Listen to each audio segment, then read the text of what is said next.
आगे प्यारे आका अलैहिस्सलातु वस्सलाम ने इरशाद फरमाया कि हुजूर अक़दस सल्लल्लाहु अलैहि वसल्लम ने एक मरीज़ की इयादत की, उनको भी बुखार चढ़ा हुआ था।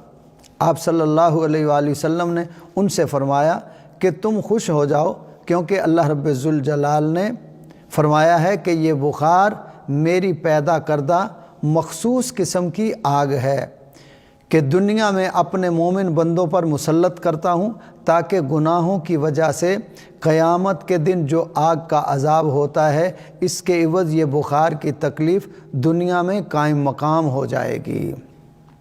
अब देखें, आप इस पे गौर करें, कितना बड़ा आपका फरमान है कि ये बुखार एक दुनिया की ये आग है। और आका अलैहिस्सलाम ने फरमाया कि अल्लाह ताला उस आग के अज़ाब को इस बुखार की सूरत में ला के इसको टाल देता है।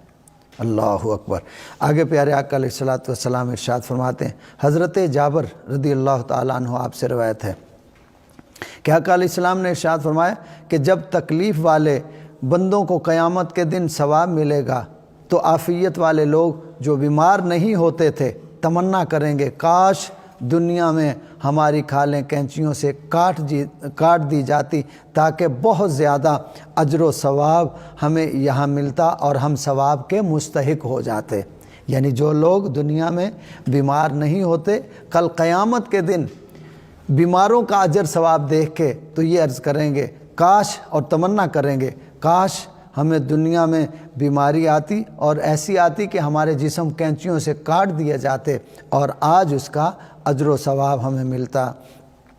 आगे हज़रत अब्दुल्ला बिन मसूद रज़ी अल्लाह ताला अन्हु का बयान है कि मैं एक मरतबा नबी करीम सल्लल्लाहु अलैहि वसल्लम के पास हाज़िर हुआ। उस वक़्त आप सल्लल्लाहु अलैहि वसल्लम बुखार में मुब्तला थे। मैंने जो हाथ लगाया तो बहुत शिद्दत महसूस हुई। अर्ज़ की, या रसूल अल्लाह सल्लल्लाहु अलैहि वसल्लम, आपको बहुत सख्त बुखार आता है। फरमाया, हाँ, मेरा बुखार तुम में से 2 आदमियों के बुखार के बराबर होता है।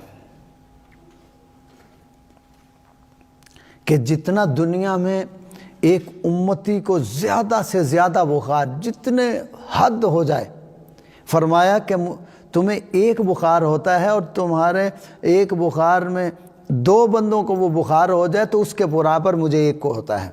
यानी कि 2 बंदों को जो बुखार चढ़े और मेरा एक का बुखार एक तरफ होता है। अल्लाहु अकबर। कि इतना सख्त बुखार होता है। प्यारे आका अलैहिस्सलातु वस्सलाम आप इरशाद फरमाते हैं, अर्ज़ की सहाबी ने, मैंने अर्ज़ किया कि इसकी वजह क्या है, तो आपने आका अलैहिस्सलाम ने इरशाद फरमाया कि मुझे दोहरा सवाब भी मिलेगा। फरमाया कि हाँ, इसके बदले इरशाद फरमाया कि जिस किसी मुसलमान को मर्ज़ या और किसी वजह से तकलीफ़ पहुँची तो अल्लाह रब्बुल जलाल ज़रूर उसके ज़रिए उसके गुनाहों को इस तरह मिटाएगा जैसे दरख्त के पत्ते गिरते हैं। कि आका अलैहिस्सलाम फरमाते हैं कि मेरा बुखार डबल होता है। एक और हदीस बुखार के हवाले से कि हुजूर अक़दस सल्लल्लाहु अलैहि वसल्लम आपने इरशाद फरमाया कि बिलाशुबा मोमिन बंदा जब बीमार होता है फिर अल्लाह रब्बुल जलाल उसको आराम दे दे तो ये उसके गुज़िश्ता गुनाहों का कफ़ारा हो जाता है। जब बुखार होता है और फिर अल्लाह उसे शिफा दे दे तो फरमाए उसके पिछले गुनाहों का कफ़ारा हो जाता है और आइंदा के लिए नसीहत हो जाती है कि गुनाहों से परहेज़ करे। और जब मुनाफिक कभी कभार बीमार होता है और उसके बाद आफ़ियत पा लेता है तो उससे कोई सबक नहीं लेता। तो इसकी मिसाल ऐसी है जैसे ऊँट को उसके मालिकों ने बांध दिया फिर छोड़ दिया और उसे कुछ पता ना चला मुझे उन्होंने क्यों बांधा और क्यों छोड़ा है। तो फरमाया जो मोमिन होता है उसके गुनाह मुआफ़ होते हैं और वो इससे सबक लेता है और आइंदा परहेज़ करता है, वो गुनाहों की तरफ नहीं जाता। मगर जो मुनाफिक होता है उसे इसकी परवाह नहीं कि मैं सबक हासिल करूं, मैं तौबा करूं, नहीं, वो इससे बेखबर हो जाता है, बेफ़िक्र हो जाता है। अब एक हदीस मुबारक सुनिए जन्नती औरत के बारे में। हज़रत अता रज़ी अल्लाह ताला अन्हु ने बयान किया کہ حضرت ابن عباس رضی اللہ تعالی عنہما نے مجھ سے فرمایا کہ میں تمہیں ایک جنتی عورت نہ دکھاؤں؟ میں نے عرض کی کیا ہاں ضرور دکھائیے۔ اس پر انہوں نے ایک عورت کی طرف اشارہ کرتے ہوئے فرمایا کہ دیکھو یہ کالے رنگ کی عورت ہے، اس کے بارے میں جنتی ہونے کی بشارت ہے۔ قصہ اس کا یہ ہے کہ یہ نبی کریم صلی اللہ علیہ وآلہ وسلم کی خدمت میں حاضر ہوئی اور عرض کیا یا رسول اللہ صلی اللہ علیہ وآلہ وسلم مجھے مرگی کا دورہ پڑ جاتا ہے اور اس دورے پر میرے اعضاء جسم کے کپڑے دائیں بائیں ہو جاتے ہیں، اعضاء کھل جاتے ہیں، تو آپ آقا علیہ الصلوۃ والسلام اللہ سے دعا فرمائیے کہ اللہ میری تکلیف کو دور فرما دے۔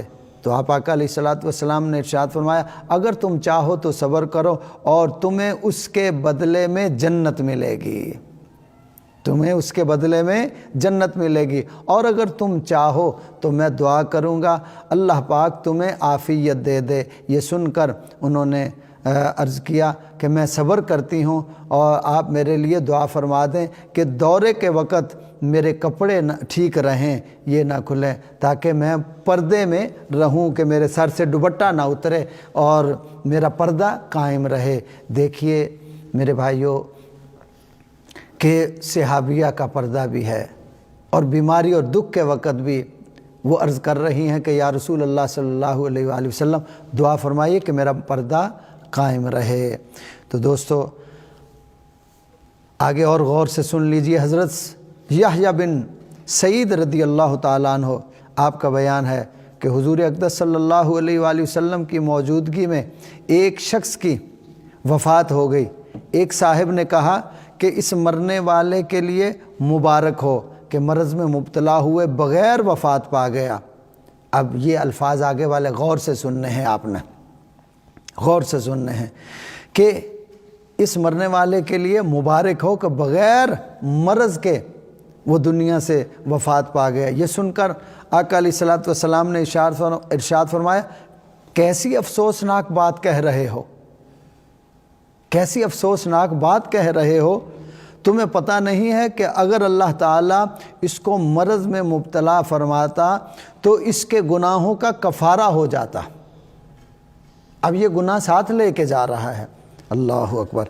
ایک حدیث میں حضور اقدس صلی اللہ علیہ وآلہ وسلم سے دریافت کیا گیا، عرض کیا گیا کہ وہ کون لوگ ہیں کہ جن کو زیادہ تکلیف میں ڈالا جاتا ہے؟ تو آپ آقا علیہ السلام نے ارشاد فرمایا سب سے زیادہ تکلیف میں انبیاء علیہ الصلوۃ والسلام کو مبتلا کیا جاتا ہے، پھر ان کے بعد جس قدر کوئی افضلیت کا حامل ہوتا ہے اسی قدر تکلیفوں میں مبتلا ہو جاتا ہے۔ پھر فرمایا کہ انسان اپنی دینی حیثیت کے مطابق دکھوں میں بیماریوں میں مبتلا ہو جاتا ہے۔ اگر دین میں سخت ہے تو اس کی تکلیف اور سخت ہو جاتی ہے، اور اگر اپنے دین میں نرم یعنی ضعیف اور کمزور ہے تو اس کے لیے خدائے پاک کی طرف سے آسانی کر دی جاتی ہے۔ برابر اسی طرح تکلیفیں رہتی ہیں، یہاں تک کہ یہ دین سے وابستگی رکھنے والا شخص زمین پر اس حال میں چلتا پھرتا ہے کہ اس پر تکلیفوں کی وجہ سے کوئی گناہ بھی باقی نہیں رہتا۔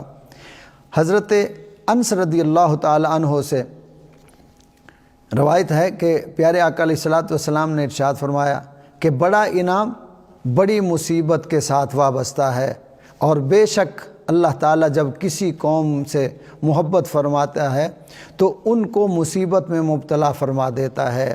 اس مصیبت پر جو خدائے پاک سے راضی رہا اس کے لیے اللہ کی رضا ہے، اور جو ناراض ہوا اس کے لیے اللہ کی ناراضگی ہے۔ یعنی جتنی بڑی مصیبت ہوگی اتنا ہی بڑا انعام ہوگا۔